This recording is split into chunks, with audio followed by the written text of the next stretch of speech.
خشک شاخوں کو وہ تازہ گلاب دیتے ہیں، عہد پیری کو وہ پھر سے شباب دیتے ہیں۔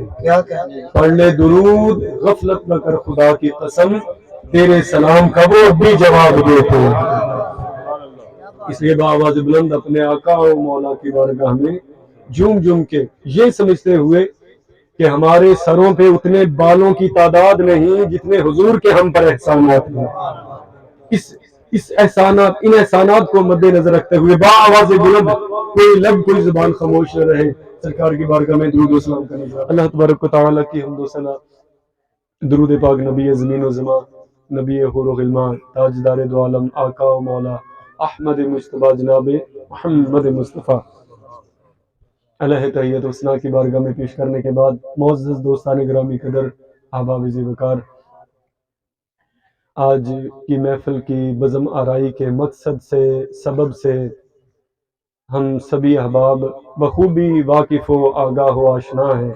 وہ ایک حدیث شریف بھی آپ نے سماعت کر لی اور سمجھ لی اور اس پر عمل پیرا ہو گئے۔ میرے آقا نے فرمایا تھا نبر اللہ سمع مقالتی فحفظها ووعاها واداها، جس نے میری حدیث کو سنا پھر اس حدیث کو یاد کیا اور پھر اس حدیث کو محفوظ کر لیا اور پھر اس محفوظ کردہ حدیث کو آگے بیان کر دیا۔ فرمایا قیامت کے دن جب کچھ چہرے غمگین ہوں گے، جب کچھ چہرے گردآلود ہوں گے، جب کچھ چہرے سیاہ ہوں گے، اس دن بھی یہ چار کام کرنے والا، میری حدیث کو سننے والا، یاد کرنے والا، محفوظ کرنے والا اور آگے منتقل کرنے والا، فرمایا جس دن سب چہرے گردآلود ہوں گے اس دن بھی اس کا چہرہ گلاب کی طرح ہوتا ہے۔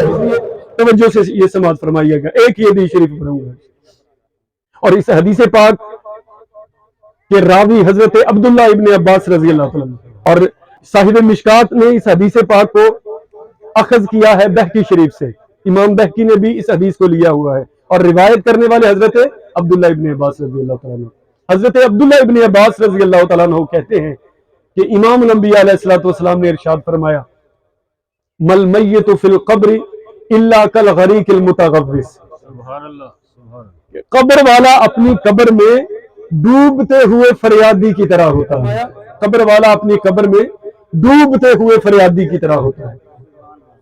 جس طرح کوئی آدمی گہرے پانی میں ڈوب رہا ہو، غوطے لگا رہا ہو تو وہ اپنے بچاؤ کے لیے کوئی ہاتھ پاؤں مارتا ہے، بقا کی کوشش کرتا ہے، اسی طرح میرے آقا نے فرمایا اس کے لیے اردو میں ایک محاورہ بھی وضع کیا گیا ہے، ڈوبتے کو تنکے کا سہارا۔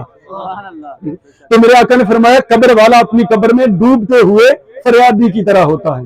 آگے الفاظ سماعت کیجئے، فرمایا ینتظر دعوتا تلحقہ من اب او ام او اخ او صدیق، قبر والا اپنی قبر میں انتظار کرتا ہے کس چیز کا؟ باپ کی دعا کا یا ماں کی دعا کا یا بھائی کی دعا کا یا دوست کی دعا کا۔ اب توجہ رکھیے گا، اب حدیث کے بحر حدیث کے ان الفاظ میں غوطہ زنی کیجئے گا، آپ کو بڑا لطف آئے گا، ذرا تدبر کیجئے گا، ذرا تفکر کیجئے گا تو بڑا ہی لطف آنے والا ہے انشاءاللہ۔ یہ قافلہ تھمنے والا نہیں، زیر سایہ گنبد خضرا جا کے دم لینے والا ہے۔ ذرا تدبر کیجئے، پڑھے لکھے احباب تشریف فرما ہے، پڑھے پچھاد دے بیلی بیٹھے نے، مجھے بتائیے یہ حضور نے فرمایا ینتظر، قبر والا انتظار کرتا ہے، مجھے بتائیے انتظار کرنا مردوں کی صفت ہے یا زندوں کی صفت ہے؟ بولیے نا، یہ انتظار کرنا مردہ ہونے کی علامت اور نشانی ہے یا زندہ ہونے کی علامت اور نشانی ہے؟ انتظار کون کرتا ہے؟ مردے کرتے ہیں یا زندہ کرتے ہیں؟ زندہ کرتے ہیں نا۔ تو حدیث کے ان الفاظ سے، ینتظر کے ان الفاظ سے پتہ چلا، ثابت یہ ہوا کہ قبر والا اپنی قبر میں زندہ ہوتا ہے۔ تو مجھے کہنے کی اجازت دیجئے یارو، خود فیصلہ کرو، جس کے کلمہ پڑھنے والے قبر میں زندہ ہے، خود کلمے والی سرکار کی زندگی کا عالم کیا ہوگا؟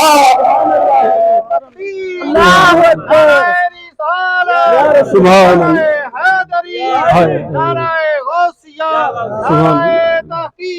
جن کے جن کے کلمہ پڑھنے والے قبروں میں زندہ ہیں، خود کلمے والی سرکار گنبد خضرا میں کیسے زندہ نہیں ہو سکتے؟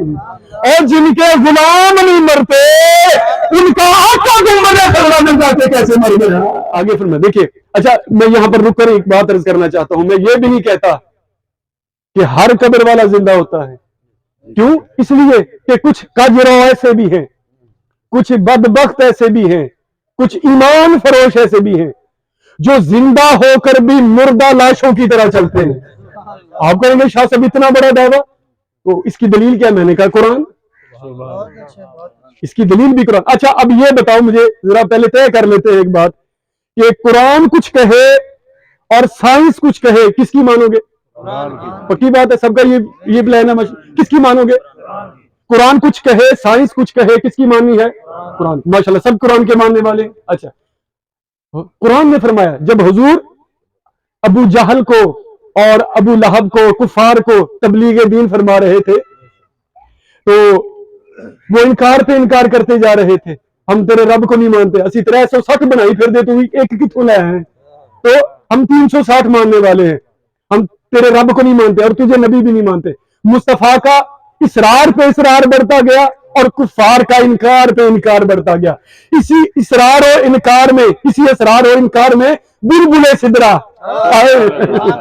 جبریل امین مصطفیٰ کی بارگاہ میں آئے، عرض کی پیارے حبیب اللہ بعد درود و سلام یہ فرما رہا ہے، پیارے ان میل میں لتھڑ جانے والے لوگوں کے سامنے اپنے موتی ضائع نہ کر، اپنے لفظ ضائع نہ کر، یہ تیری بات کی تائید نہیں کریں گے. کیوں؟ اس لیے انک لا تسمیع الموتیٰ، ان مردوں کے سامنے، اب دیکھیے مردوں کے سامنے اپنے لفظوں کے موتی ضائع نہ کر، تیری بات سنے گے نہیں. کیوں سنے؟ تو تب جب زندہ ہو، جب ہے ہی مردہ یہ سنیں گے کیا تو سنائے گا کیا؟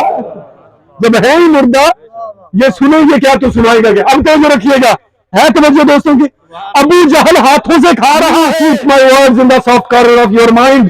ابو جہل زبان سے چکھ رہا ہے، کانوں سے سماعت کر رہا ہے. آپ کسی جاہل سید کا قول نہیں سن رہے، کسی جاہل پیر کی تقریر نہیں سن رہے. اللہ کے فضل سے، علم و فضل سے بھرپور ہے. اللہ کے فضل سے، اللہ کے فضل سے، اس کی فضل سے، اپنی طاقت سے نہیں ہے. اب ابو جہل ہاتھوں سے کھا رہا ہے، کانوں سے سن رہا ہے، دماغ سے سوچ رہا ہے، دل کی دھڑکن چل رہی ہے، نبض بھی چالو ہے، سانس بھی لے رہا ہے، پر قرآن کہتا ہے یہ مردہ ہے. قرآن کہتا ہے یہ مردہ ہے. اور اس کے مقابلے میں کربلا، امام علی مقام کا سر تن سے جدا ہو گیا. حسین سانس بھی نہیں لے رہے، دل بھی نہیں دھڑک رہا، نبض بھی نہیں چل رہی، دماغ سے سوچ بھی نہیں رہے. لیکن قرآن کیا کہتا ہے؟ خبردار حسین کو کوئی مردہ نہ کہے، یہ تو زندہ ہے. لا تقولوا لمن يقتل في سبيل الله اموات بل احياء. حسین کو کوئی مردہ نہ کہے، یہ تو زندہ ہے. یہ قرآن کی نص قطعی ہے، یہ قرآن کا فیصلہ ہے، میرا تیرا فیصلہ نہیں ہے. ابو جہل ہاتھوں سے کہا رہا، اب نتیجہ آپ کے سپرد کرنے والا ہوں. ابو جہل ہاتھوں سے کہا رہا ہے، دماغ سے سوچ رہا ہے، کانوں سے سن رہا ہے، اور اس کا دل بھی چل رہا ہے، نبض بھی چالو ہے، پیروں سے چل بھی رہا ہے، پر قرآن کہتا ہے یہ مردہ ہے. اور کربلا میں حسین کا سارا لہو کربلا کی ریت میں پیوست ہو گیا، جذب ہو گیا، حسین کا سر نو کے سینہ پہ چڑھ گیا. پر قرآن کہتا ہے خبردار حسین کو کوئی مردہ نہ کہے، یہ زندہ ہے. پتا چلا اسلام کی نظر میں اور قرآن کی نظر میں سانسوں کے آنے جانے کا نام زندگی یا موت نہیں، بلکہ قرآن کی نظر میں اور اسلام کی نظر میں مصطفیٰ کے ساتھ وفاداری کا نام زندگی ہے. پتا چلا قرآن کی نگاہ میں اور اسلام کی نگاہ میں سانسوں کے آنے جانے کا نام زندگی یا موت نہیں، بلکہ اسلام کی نگاہ میں مصطفیٰ کے ساتھ وفاداری کا نام زندگی ہے اور مصطفیٰ کے ساتھ غداری کا نام موت ہے. تو ابو جہل کو حضور کے ساتھ غداری نے جینے نہیں دیا، حسین کو مصطفیٰ کے ساتھ وفاداری نے مرنے نہیں دیا. تو اس لیے ہر قبر والا زندہ نہیں ہے، بلکہ تو آپ کہیں گے شاہ صاحب اب بات کھول دیجئے، تو میں نے کہا میں کیا کہوں، اس کی نشاندہی بریلی کا تاجدار کر گیا ہے. میرے سیدی اعلیٰ حضرت نے فرمایا تو زندہ ہے واللہ، تو زندہ ہے واللہ، میری چشم عالم سے چھپ جانے والے.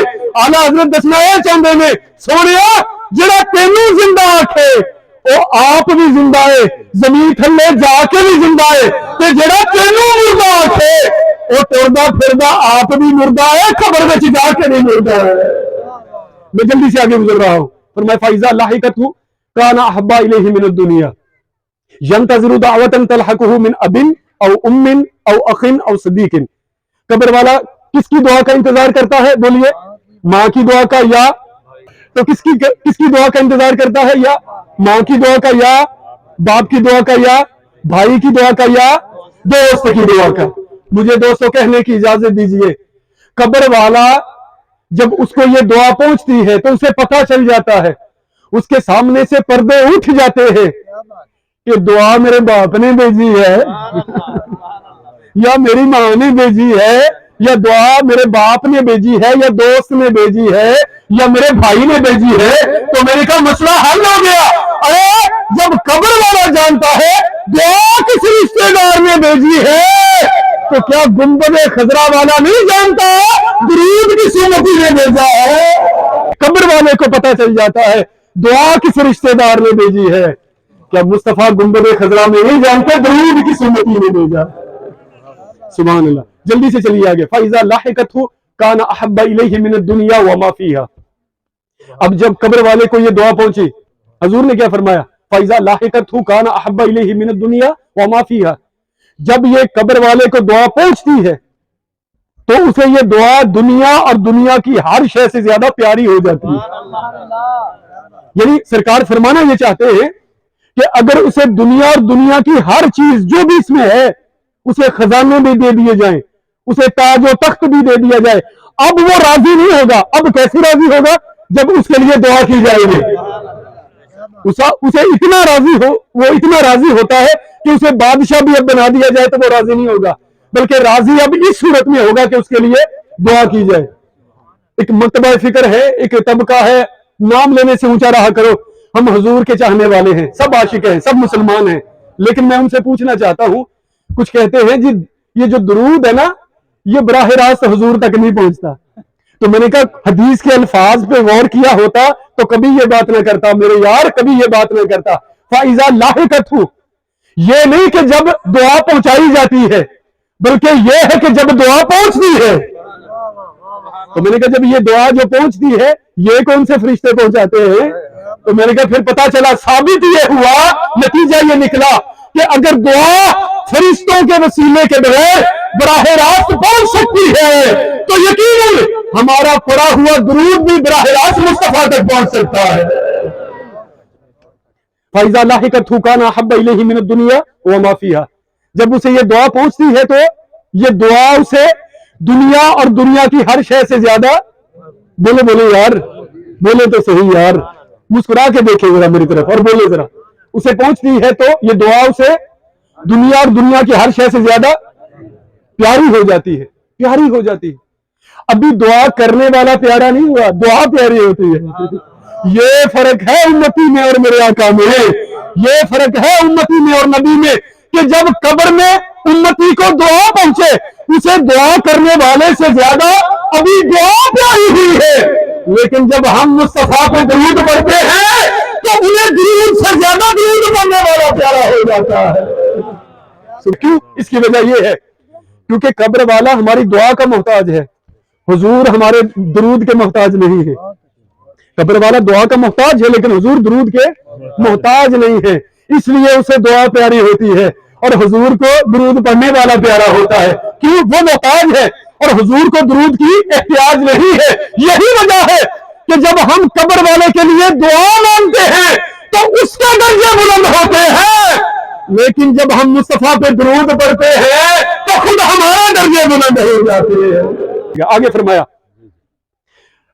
من الدنیا وما فی وَإِنَّ اللَّهَ تَعَالَى لَا يُدْخِلُ عَلَىٰ أَهْلِ الْقُبُورِ مِنْ دُعَاءِ أَهْلِ الْأَرْضِ أَمْثَالَ الْجِبَالِ۔ آج آپ کا ٹائم ضائع نہیں ہوگا، آج آپ کا ٹائم بن جائے گا اللہ کے فضل سے۔ حضور نے فرمایا وَإِنَّ اللَّهَ تَعَالَى لَا يُدْخِلُ عَلَىٰ أَهْلِ الْقُبُورِ مِنْ دُعَاءِ أَهْلِ الْأَرْضِ أَمْثَالَ الْجِبَالِ۔ میں ایک لفظ کا ترجمہ کر رہا ہوں اللہ کے فضل سے تاکہ کس کے دل میں گمان نہ آئے کہ شاہ صاحب اپنی طرف سے ترجمے کر رہے ہیں۔ توجہ رکھیں، وَإِنَّ اللَّهَ تَعَالَى لَا يُدْخِلُ عَلَىٰ أَهْلِ الْقُبُورِ مِنْ دُعَاءِ أَهْلِ الْأَرْضِ أَمْثَالَ الْجِبَالِ۔